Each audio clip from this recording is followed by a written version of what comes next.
You're listening to School Counseling Simplified, a podcast with easy-to-implement strategies for busy school counselors. Here's your host, Rachel Davis from Bright Futures Counseling.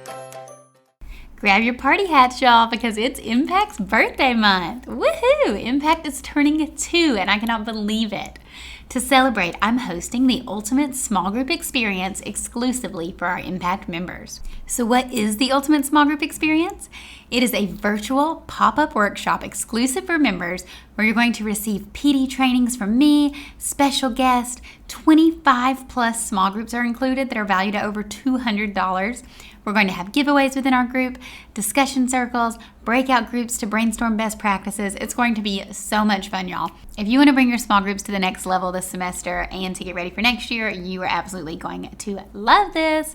So again, you have to join it during March, Impact's birthday month, to get exclusive access to the Ultimate Small Group Experience. It's going to start on March 29th, but the earlier you join, the sooner you'll have access to all the included groups and materials. So you can sign up today for just $29. Get in on the fun. Go over to stressfreeschoolcounseling.com/small groups. Let's get this party started. Thanks for listening to another episode of School Counseling Simplified. So we are on week 3 of our March series where we're doing Day in the Life of a School Counselor, and these counselors also happen to be part of my Impact Monthly membership program. Now today I interview Lori. Lori is a longtime Impact member. She was one of the very first members, so she's been with us for 2 years, and I just love hearing about how she's using Impact with her students. We talk about how she's a school counselor with a background in social work, knowing when to refer out, even when it's difficult, how every day is different, and that's what we love about school counseling as well as what we find challenging, and how she greets students in the morning to really get to know each and every kiddo. I think you're going to love this interview with Lori, so let's go ahead and dive in. Hey Lori, how are you? I'm good. How are you? I'm great. I'm so excited to have you on. This month, I am interviewing different school counselors. We usually do like one a month, the day in the life of a school counselor.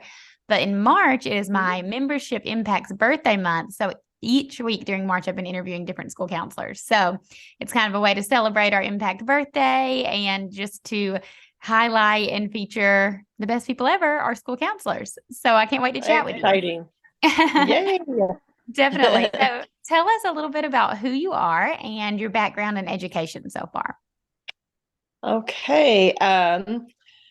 Let's see. I just kind of say a regular person who went to high school and college and found my, I guess I found what came easy to me was just things that have to do with people. And I like people. I like to work with people. I like to enjoy the positive relationships that I have with others. And so I went into social work as my bachelor's degree. And then I just was home for a few years before my kids got old enough, and I went back to get my school counseling degree. So they do support each other in a sense of understanding people and what their needs and how you can help. They're both in that helping profession. And so it just kind of fit. Yes, I did not realize you had a background in social work. That's awesome. Yeah. Yep. That was my bachelor's degree. Okay. Very cool. So how long have you been at your current school site? Or how long have you been a school counselor, I guess? This is my 12th year as a school counselor and 7 at my current school. Oh, awesome. Awesome. So tell us what you love about the school counseling profession. Why do you love being a school counselor? What I love about it is the uniqueness. And I guess I could say that's a plus and a minus Exactly. in the building. But I like the positive relationships that I'm able to have with the students. I really like not being in a discipline role, and I like just being there for their support and help, and they know that. And so when they come in, they're not as nervous because they know what my role is and what I'm there for. And so I get to meet all of the students as well. I don't just have a class, but I have, all 600 of them. So I would agree. Yeah, I love, and we'll talk about more about this in a bit, but how different every day is. It's definitely not a boring job. Keeps us on our right, toes. right. And then, of course, like you said, you love people, relationship building, and yeah, seeing all the students. That's such a good point because teachers are really close with their class, but we get to know all the students, which is awesome. So, Yeah. but as our listeners know, some things can be a little frustrating about this profession. So let's be real. True. Tell us, what do you find a little frustrating at times? I find that it's sometimes frustrating if parents think that a school counselor is a replacement for professional mental health, or that, we're beyond helping students and their school success.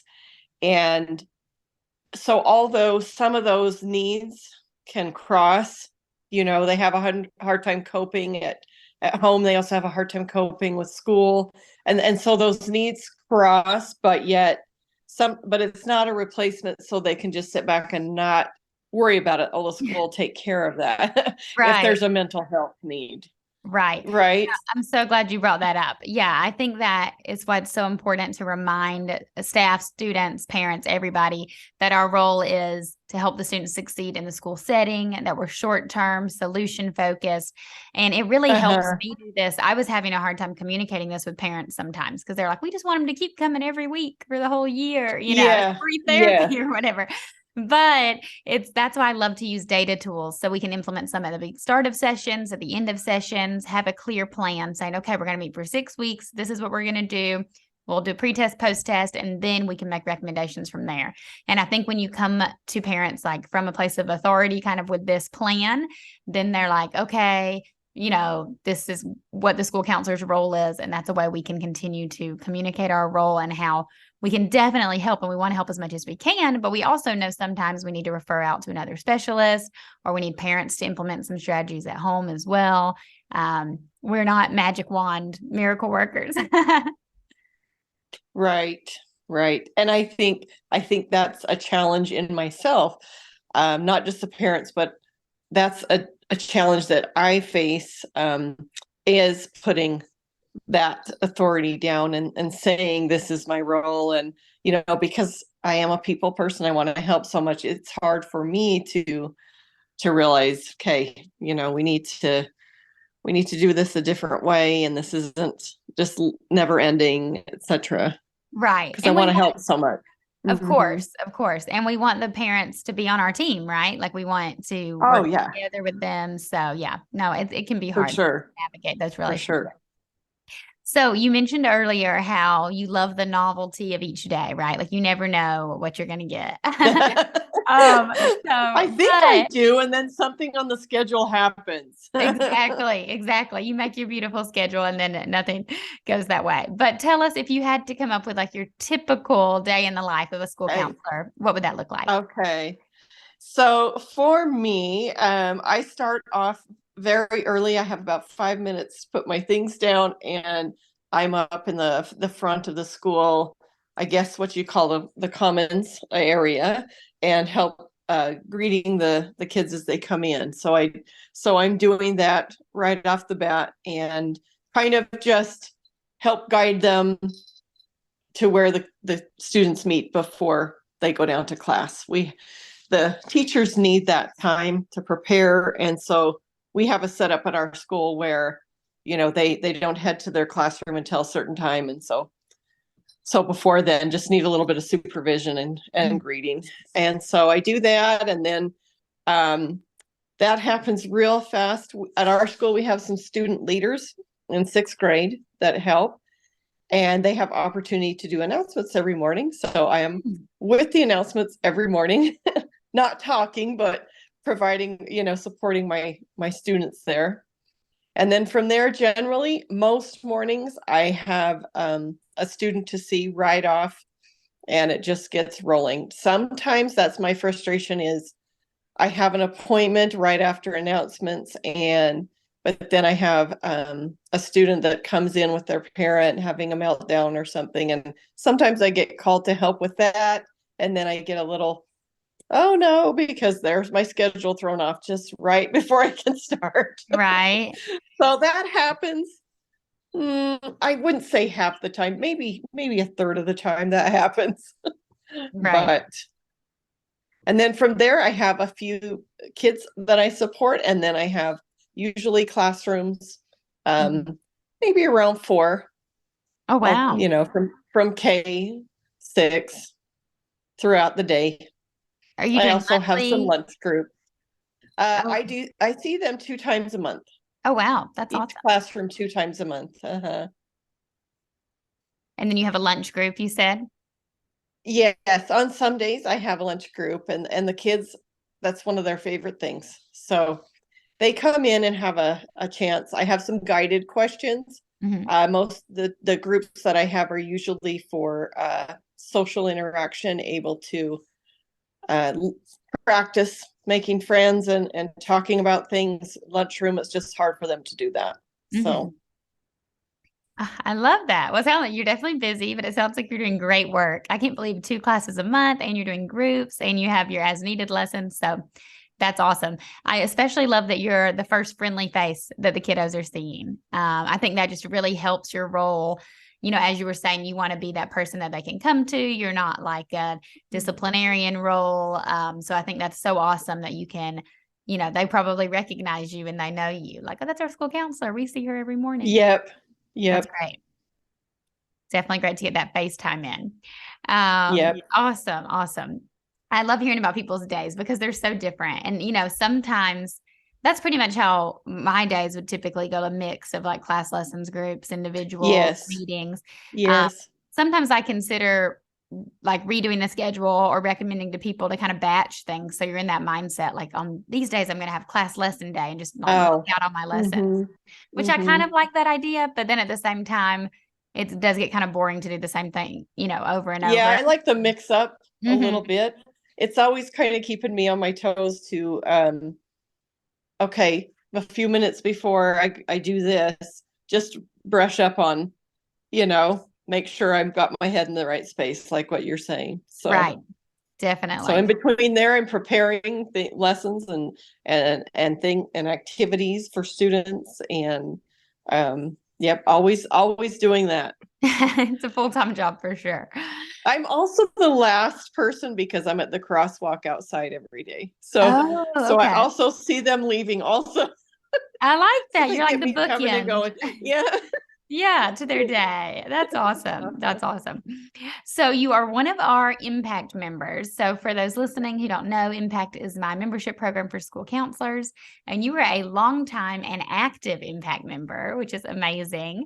So we are just so glad to have you there. And like I said, this month we're celebrating our 2-year Impact anniversary, which is crazy. Yeah, our birthday. That's crazy. I can't believe that. Yeah. Yeah, March 2021.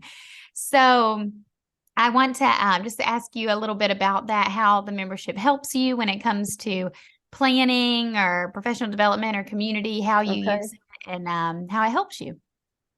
Well, all of those things, definitely. I use a lot of the resources for my individual kids, and I love that I can just go to that tier 3 and look, and knowing my kids that I'm looking for, I can find something that would speak to their need, and I have it really fast. And so, every week I'm going back to check and see what I can do, for the next week and get it ready. And I love that because it takes time to prepare those short student meetings as well, and to have something. And they love playing the games. They love making. I had a number of students use a game this week, and every single one of them loved it. And so I have just found it really worthwhile, saving me a lot of time preparing those individual lessons. So that is great. I love the interaction because, as you know, the unique profession where I kind of used to say I'm like the lone wolf in the Yeah. building, there's no pack. Where are they? And all of the teachers, and they have their team, and so I kind of joke with that. I'm going to go have a team meeting and talk with myself. Yeah, no, seriously. And so I do like that there's the opportunity for me to reach out at any time. I know I'm not stranded, or, oh, I better grab so-and-so when we have this, whole HR meeting, because I won't see them again, but I have people I can reach out to with questions and support. So I do love that. And I love the chance for professional development, because being the only one in the building, the professional development days are geared for teacher need, and as they should be. But we still have needs in this profession. And so I appreciate that I'm able to get those trainings and not just have it sit in the back burner till who knows when. Right. Right. Oh, I'm so glad to hear that. I love that your students love the games. And yeah, that's why I created it, is just because with a caseload your size, and then you're thinking, oh, I got to see these individual students and do groups and do lessons. It's just so much planning. So much Yeah, planning. it is a lot. I'm glad to hear that it's saving you some time, and that, like you said, being the lone wolf, I think all the counselors can resonate with that. I mean, maybe you're meeting with other counselors in your district like once a month or something, but likely they're not having that piece. So I love, and I know you've been active in the new community. We were on a Facebook group, but now we have that new community platform, and I just love it. It's so fun in there, and I feel like everyone's engaging, and it's just really yes. It's much easier to stay active in the community, I think, because the Facebook can be, I don't know that it is, but schools have filters, as they should, and sometimes you're not able to access that, at your school computer, right. Or it's just not easy to go find this one. That's all that we're looking at is our community, and so it's easy to find the questions. It's easy to find the responses really fast. Doesn't take a lot of time. So I can be more active because I don't have to go through, Facebook and search and find the group and all of those things. So. Oh, good. I'm just so glad to hear that. Well, thank you for sharing your experience with the listeners. I try to tell them what it's about, but it's always good to hear from someone inside doing it, how you're using it. And I just love to hear how people are using it at their schools. So thank you so much, Lori. Thanks for your time today and for giving us a little sneak peek into your life as a school counselor. It's always inspiring to hear what other people are up to. Sure. Thanks for having me. You're welcome. I appreciate that. You're welcome. Well, I'll see you soon in one of our community meetups, I'm sure. Okay, great. Thank you. I hope you loved this interview with Lori. Like I mentioned at the top of the episode, she has been an Impact for 2 years. She's always showing up in our community, and I just love connecting with Lori. The community is a big part of what Impact has to offer. It's not just about the resources, but about the connection we get to make with our fellow counselors. So whether you're just looking for resources alone, looking for that community piece so you don't feel isolated, or looking for a little bit of both, I think you're going to love Impact. And remember, guys, it's our birthday month, so if you join during March, you can get exclusive access to our ultimate small group experience. Okay, talk soon. Thanks for listening to School Counseling Simplified. You can find the links from today's episode in the show notes. If you'd like to connect with Rachel, she's on Instagram and Teachers Pay Teachers at Bright Futures Counseling. Be sure to subscribe to the podcast so you don't miss any episodes of School Counseling Simplified. Talk to you next week.